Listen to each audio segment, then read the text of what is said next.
Hello there, thank you so much for joining us on the news desk with me, Amos Zulu, One Zambia, One Nation. Here are the top stories. Government says hate speech has potential to create anarchy. Government says it has no plans to ban maize export. RIA urged to connect Shavonga for potential investment. Plus, world readies to celebrate Radio Day.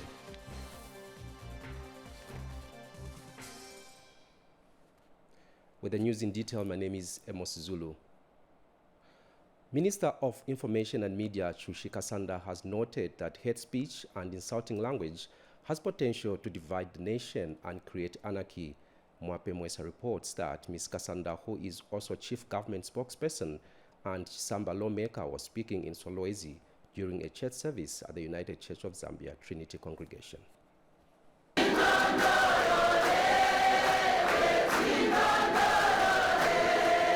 She has spared time to congregate with her fellow faithfuls at United Church of Zambia Trinity Congregation in Solwezi District.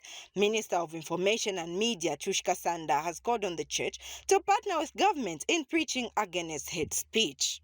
As a government, bantu fofwe ma leaders fofine mwachilanda batata wali kokupusana tontonkanyino nemirandire sometimes imirandire sheso kushatoba na government imirandire sheso kushaleta division in the country to pepere chapamu so that there is unity and peace in the country.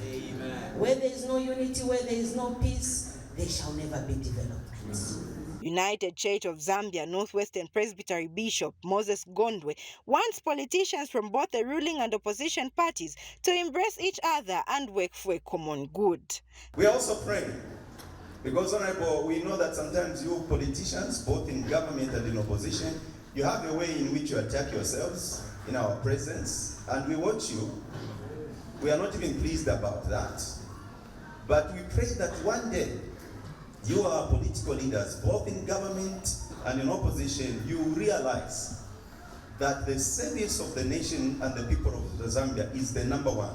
So how we pray that one day there will be a platform where all of you will come together and provide solutions. The minister later contributed towards the completion of a modern church building that is underway. Mwape Mwesa for ZANIS News in Solwezi District.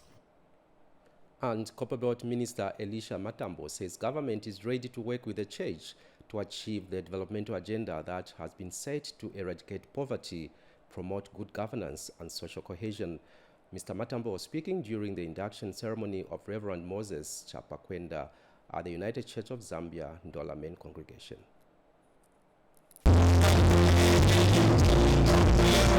Copperbelt Province Minister Elisha Matambo is delighted with the United Church of Zambia's involvement in improving the social, economic and spiritual cause of the Zambians. The minister, who was among the United Church of Zambia Ndora main congregants, together with his Kawish Member of Parliament, Bernard Kanengo, witnessed the induction of Reverend Moses Chapakwenda. The United Church of Zambia has always been a strategic partner, particularly in providing health and education services. I encourage you to continue with the same spirit as you've been consistent with such services from your inception.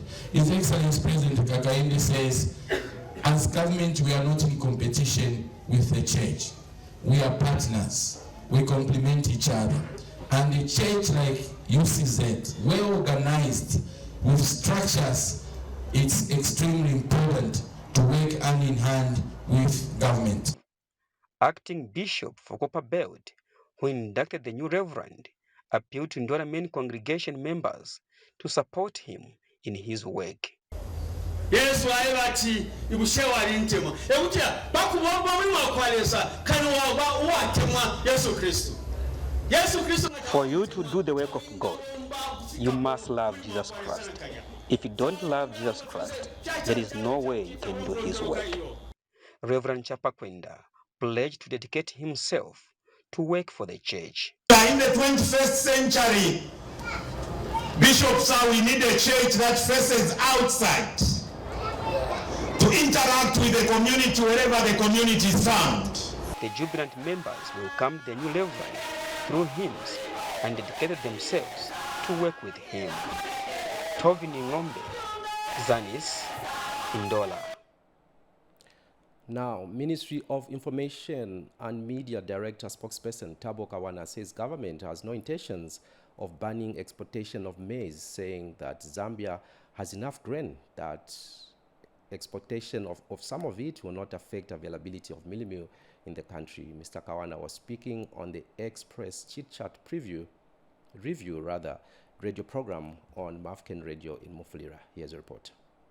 Government says it has no plans of banning exportation of maize to neighboring countries, as the country has sufficient maize in stock to feed the nation up to the 2024 harvest and still have enough for export. Speaking on the Express Chit Chat Review radio program on Mafken Radio in Mufulira, Ministry of Information, Media Director and spokesperson Thabo Kawana said Zambia is the only country in the region with white maize, hence the need to take advantage of the situation through continued export. The borders will remain open. However, government has made it very clear that anybody who is engaged in exporting mealie meal or maize has to get the correct documentation from the relevant government institution. Mr. Kawana also assured Zambians that the United Party for National Development, UPND government, is working hard to reduce the cost of living, adding that the hard work is yielding fruit. The rate at which the prices were going up high or increasing and escalating has now reduced from above 24% to below 10%. And following a successful engagement with Mataba Milling Company, Mr. Kawana said prices of mealie meal in Mufulira will reduce from 205 kwacha to 170 kwacha. Millers have not had an opportunity to access the maize from FRA, but that has been done away with now. They will be able to access the maize and they'll collect the maize and they will in turn sell the mealie meal at the recommended price. He also assured that shortage of medicines in hospital will be over by April this year, as government is procuring assorted drugs, which are expected to arrive in the country soon. Rachel Chisulo, reporting for ZANIS in Mufulira.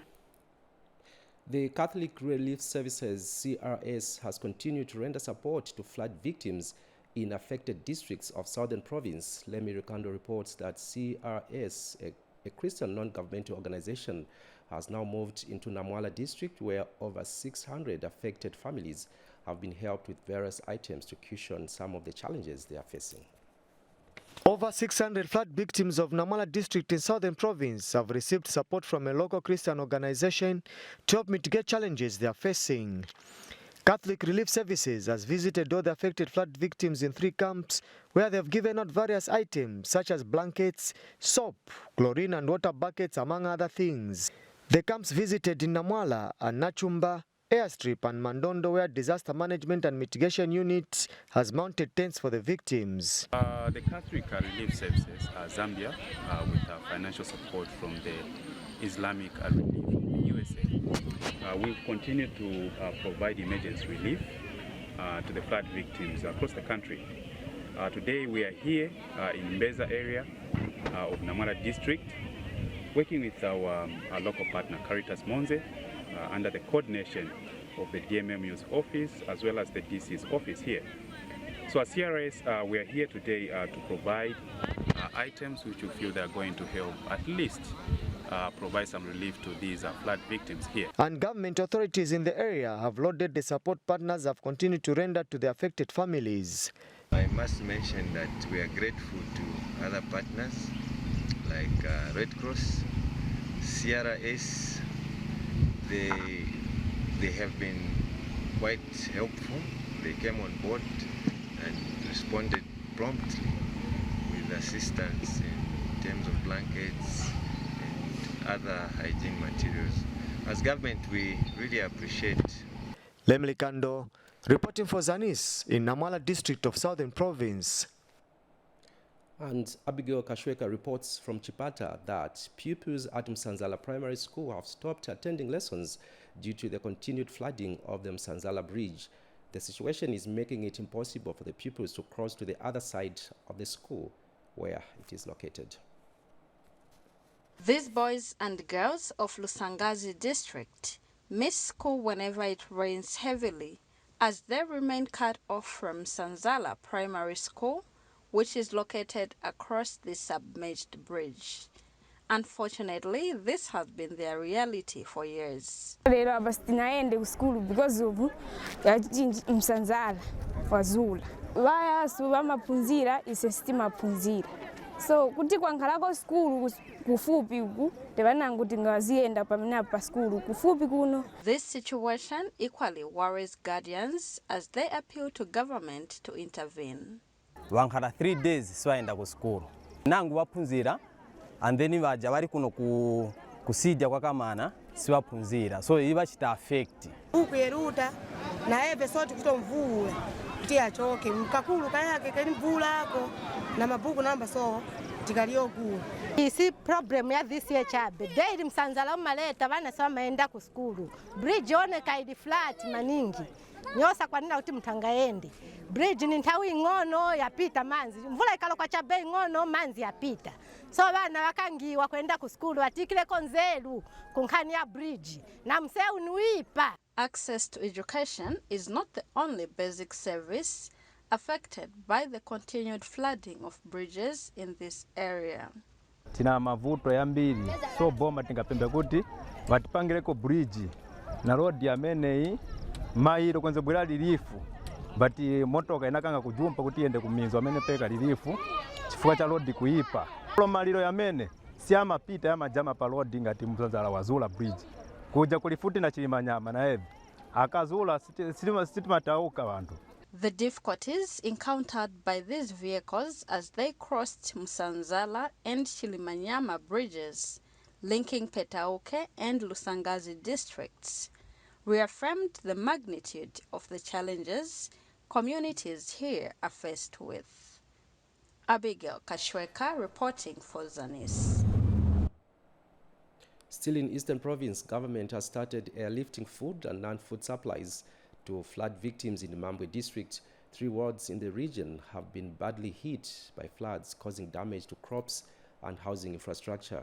This situation attracted President Hakainde Hichilema when he recently toured the province and assured affected families of government support. Join Abigail Kashweka again. This is Ncheka ward in Mambwe district. The area is one of the most hit by floods in the district that have caused damage to crop and infrastructure. In view of these challenges, Eastern Province Minister Peter Piri led a team to deliver relief supplies to the affected. Of the president, he appreciated the damage that has occurred in Malambo, and that is the reason why you've seen the choppers flying in to bring some food to assist our communities. We solely depend on farming, and if they have not done the farming, what do we expect in the next coming 3 months? It's hunger. So your government that you put in office on the 12th of August, President Hakainde Hichilema is very much concerned. Meanwhile, the Disaster Management and Mitigation Unit says 3 wards in the district are receiving help as they have been badly affected. Office of the Vice President has started providing food and non-food relief items to Eastern Province Mambwe district, where a number of households were affected by flash floods. DMMU has provided Malama, Msoro and Ncheka wards with both food and non-food relief items. 120 households were affected in Ncheka ward. In Malama, we received reports of 26 households that were affected, and in Msoro, we had reports of 15 households that were affected by flash floods. Recipients of this help are thankful to government for quickly responding to their plight. Nifuna nikuthokozeni na timu yanu yonse, then DMMU nifuna nikuyamikireni for quick response. Izamba sio severesa kulinjala kunoyamba manje mpaka kwa minute end. We depend on farming, and minus farming we cannot achieve anything. So lucky enough ni yakuti free education. Seme bana tatwalira change ku school. President pobwera kuno tachiona mangani blessing ikulu. There is no president ever before who has stepped at this place. Nisokondwela vachita president vasu. Andi kwene kusogolo kuti kuya ukunuzwa kuti vintu vikankhale mmalo mwake. During his just ended visit to Eastern Province, President Hakainde Hichilema visited flood victims and assured them of help. Abigail Kashweka, ZANIS in Mambwe. And one of the stories making headlines in our news, Siavonga District Commissioner Jeffrey Jacopo has urged the Rural Electrification Authority REA to accelerate the connection of Siavonga to the national electricity grid to woo investors. Mr. Jacopo says a number of investors are willing to invest in the district in different sectors of the economy, such as mining, but lack of electricity, especially in some parts of the district, has continued to be a challenge. Siavonga district is one of the second tourist towns in the country. But lack of electricity here, especially the western part of the district, is hindering development in the area. Most schools and health facilities here are not connected to the grid. Siavonga District Commissioner Geoffrey Jacopo took advantage of the Rural Electrification Authority team who are in the district and appealed to them to accelerate the connection of some houses to the grid. We produce power here, but we have been neglected. Siavonga deserves to be treated as a special case because that's where power is generated. Our investors are ready to tap if our top power is taken closer to where they are. We have fluoride, we have flat stones, all sorts of minerals. We have two core mines. The team then proceeded to visit some projects that were undertaken. Here, over 500 houses have been connected to the grid with support from the World Bank. In Siavonga alone, we have connected over 500 connections. But also what is significant with this project is that the demand is still there. Of course, with the recent increment for connections by ZESCO, we can see that the demand is still there. And as REA, one of the things we're going to work on is to roll out a second program where we can cushion those who cannot afford to connect electricity at the nominal fee and see how we can provide them with a subsidy. Some beneficiaries testified on how the connection of the houses to the grid has changed their lives. Nga pamene nantifakira ko malaiti tandizo naipeza kuti ndikwanisa kugula mankhwala nigula ko na vokudya chifukwa chakuti nagula ko fridge mu nyumba tipanga ko maisi tigulisa ko moba tigulisa ko na manzi nonga ziko mu malaiti yato mwana tiletera kwa yama 250 kozi malaiti atutandizira kwa mbiri manini ifebena ngo senze kuganizira kwamba tingakwanisa kumanga nyumba monga mamine ilili kenzeka madi house ka nyumba kama doti ma bloko. Jane Simalumba, ZANIS in Siavonga. Government has changed its intentions to construct ZANIS provincial television studio at Mitukutuku area in Solwezi district, citing distance from the central business district. Minister of Information and Media Chushika Sanda said this after visiting the proposed site, that ZANIS is a public institution, hence the need for it to be closer to the people so that residents can easily access and appreciate the institution. This is the site where ZANIS Provincial Studio in Northwestern Province is designated for construction in Mitukutuku area. The construction works, which started in 2014, have been at foundation level since then. Minister of Information and Media Chush Kasanda visits the site to reassess if the location which was chosen then is suitable for the studio. This is a non-starter for us. We just need to find another piece of land that we can start constructing from, unfortunately. So like I had said earlier, this was a deliberate move to bring us this far. Solwezi in Southern Province, it was a deliberate move. And it's unfortunate that everywhere else they were dotted very close to the road. They were strategic. But for these ones, they threw us right into the bush. so that there is no accessibility whatsoever. So the best thing we can do is just move away from this point, find another point, but we need this facility as soon as possible. Provincial Permanent Secretary Colonel Granson Katambi adds his voice. Doesn't make sense. It's very far from the people that it's supposed to serve. Meanwhile, 2 alternative government lands lying idle have been identified within the Central Business District CBD, which the ministry will have to choose one. For ZANIS News, I am Chebun Koma in Solwezi District, Northwestern Province. The world is, on Monday 13 February 2023, celebrating World Radio Day, whose focus is to raise awareness among the public regarding the importance of radio and Independent Broadcasting Authority IBA Director Standards, Licensing and Compliance. Eustace Nkandu says radio is an effective medium of communication which has a wider reach and adaptable to any language in communities. Sande Bwalia caught up with Mr. Nkandu here in Lusaka. Radio is an effective medium of communication which has a wider reach and adaptable to any language in communities. To this end, the rest of the world will on Monday 13, 2023 celebrate World Radio Day, whose focus is to raise awareness among the public regarding the importance of radio. Various stakeholders have added their voices on the importance of radio for socio-economic development in the country. Independent Broadcasting Authority, IBA Director Standards, Licensing and Compliance, Eustace Nkandu, explained the role of radio in information dissemination to the public. Radio is an important medium of communication, first of all. When you look at all the media that we have, traditional media, especially including social media, radio still is regarded as the most decisive, the most powerful tool that is used to bring about development in the country. Why is it so? First of all, its establishment is relatively cheap for those who want to establish radio stations. When we talk about accessibility in terms of the persons that are receiving the radio signal, it is also relatively cheap because radio can be found on a phone, the smallest phone, the simplest phone has a provision for radio.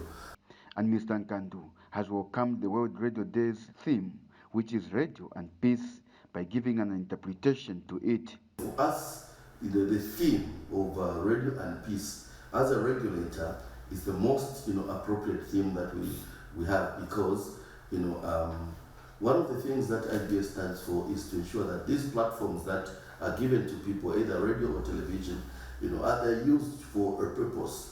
As we know, radio, or broadcasting or media generally is for providing information, education, and entertainment. Zambia National Commission for UNESCO Senior Program Officer on Culture, Communication and Information, Samson Cantini, explained what the World Radio Day is. In 2013, which means this year we are celebrating the 12th edition of the World Radio Day. The purpose of World Radio Day is threefold. Number one, it is meant to raise public awareness about the importance of radio. Then secondly, it is meant to encourage policymakers to provide access to information through radio, among other forms of media, of course. As you know, radio is the widely accessed media around the world. And in a country like our own, for example, where internet access is still a problem, you find that places where they don't have internet, but they still have access to radio. Yowe Banda is a ZNBC Duan champion and expressed his understanding of the roles of radio in information and in informing the masses on various issues. I think radio has done a lot in our lives. We've grown with radio information ourselves there. Radio has brought peace in the lives of the people, in the lives of the community there, in the lives of the general membership there. Radio has continued to be one of the most trusted and used media in the world and plays a critical role in agenda setting of the country. Sandewale reporting for ZANIS in Lusaka. We now move to sports news, where Copperbelt Minister Elisha Matambo's wife, Samantha, has donated jerseys to Ndola Arrows Football Academy to motivate young players in the community. Speaking when she officially handed over the football jerseys to the players, Matambo said the donation will encourage players to focus on their training and work towards reaching higher heights in their football career. She has since urged other stakeholders to support local teams in Ndola, including the under-15 players. Ndola Arrows Football Academy coach Mavis Zulu says the academy, which was formed in 2020, currently has 42 players. Zulu said the team has been facing challenges of lack of sports materials such as jerseys, boots, balls, among others. She thanked Matambo for her gesture and that the donation will help reduce some of the challenges the club has been facing. And Football Association of Zambia Copperbelt Youth Coordinator Sean Zulu has encouraged the club to prepare adequately as it competes in the Ndola District League.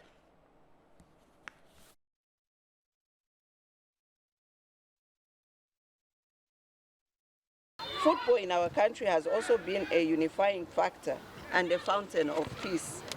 It's in this regard, like I've mentioned, that I'm moved to be part of all this. I'm hoping that the jerseys that I'm donating this morning will be a motivation to our young players so that they put much effort in playing more. We really appreciate you, Mom, for the step you have taken to help us this. You have given us hope when we almost became hopeless because of lack of this jersey. Would like to promise the owners of the team that you guys, you'll be part of the Ndola League so that you play competitive games each and every weekend. Yeah, so just be ready, you start anytime so that you don't just play friendlies, you play games.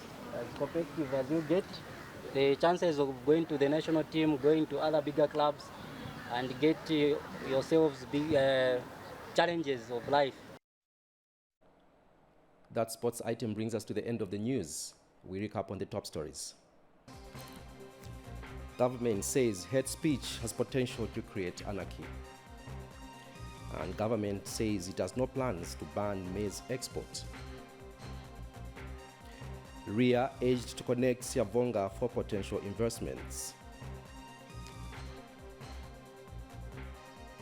Plus, world readies to celebrate Radio Day.